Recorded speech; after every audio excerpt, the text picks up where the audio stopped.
Representative of the parents of Kian Santos, Mr. Randy De Los Santos. That's all, Mr. Chair.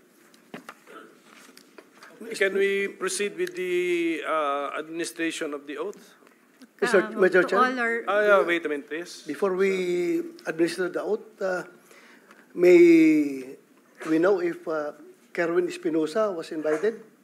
Sige, ganito muna. Let's administer the oath to all those present and then let's now inventory who we invited and did not appear. Yung pang gawin natin. Sige. Thank you, Mr. Chair. Please administer the oath. kindly stand up to all our resource person.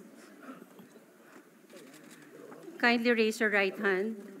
Do you solemnly swear to tell the truth, the whole truth, and nothing but the truth in this proceeding?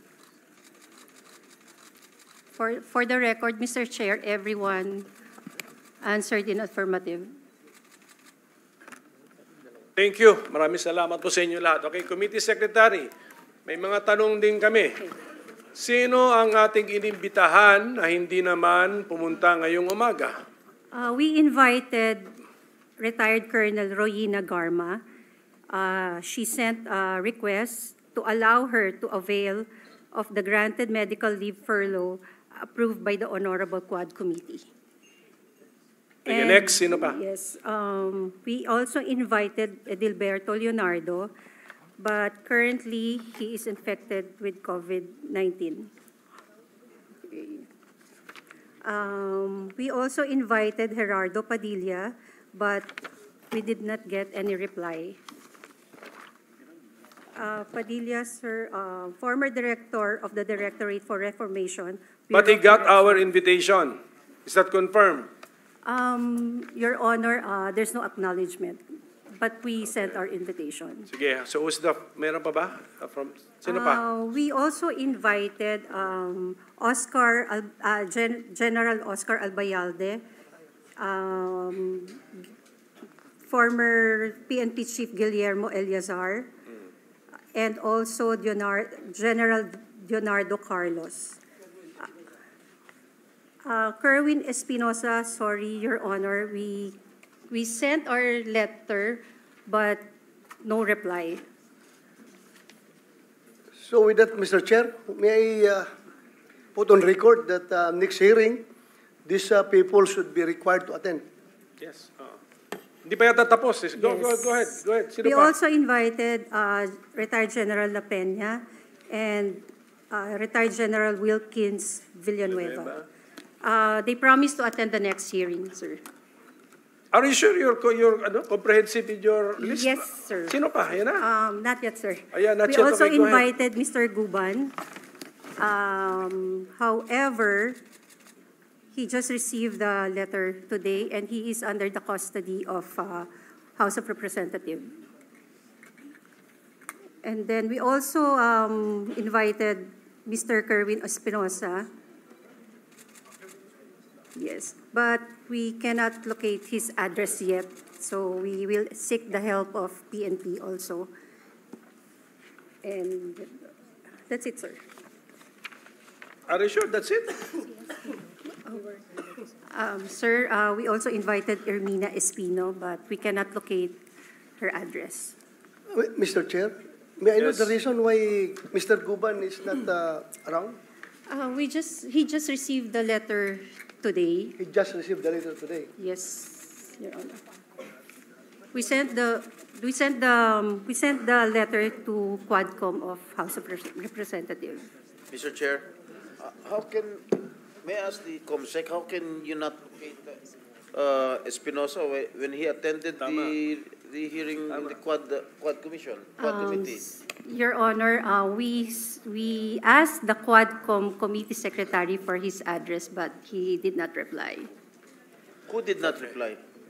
The Quadcom Committee Secretary.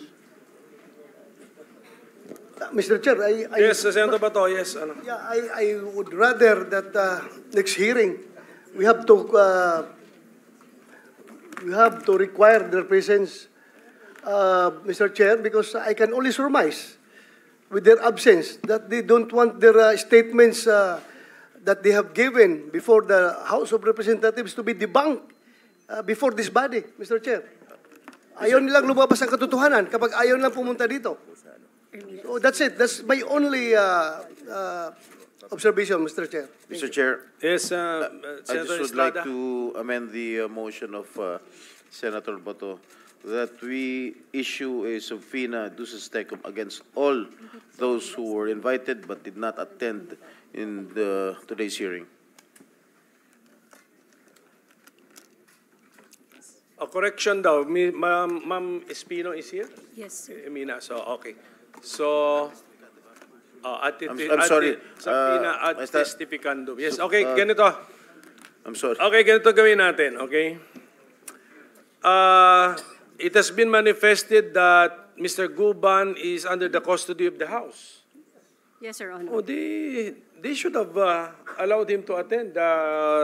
He has been requested by Senator Bato kasi to be There is no to be here. record. So the two others under the custody of the House are sick. Isa with COVID-19, yung isa undergoing a previously scheduled important medical procedure or examination. So we understand, we are reasonable people.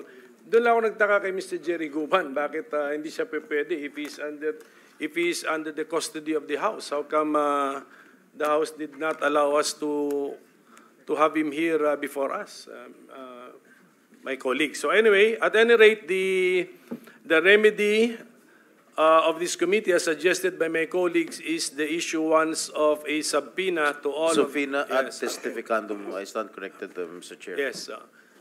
Siguro, and we appeal to the House that for those people that they know the addresses of it, I mean, share the address.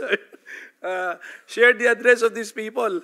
And then, of course, the committee will also exert utmost efforts to find these people and get their addresses. So, ganun na muna. In the meantime, my dear colleagues, ganun, we issue a subpoena to all those in the original list of invitees We will na comply, hindi Your Honor. pumunta ngayon, o even those with excuse letters, subpoena ang susunod na issue. Okay? We will comply, Your Honor.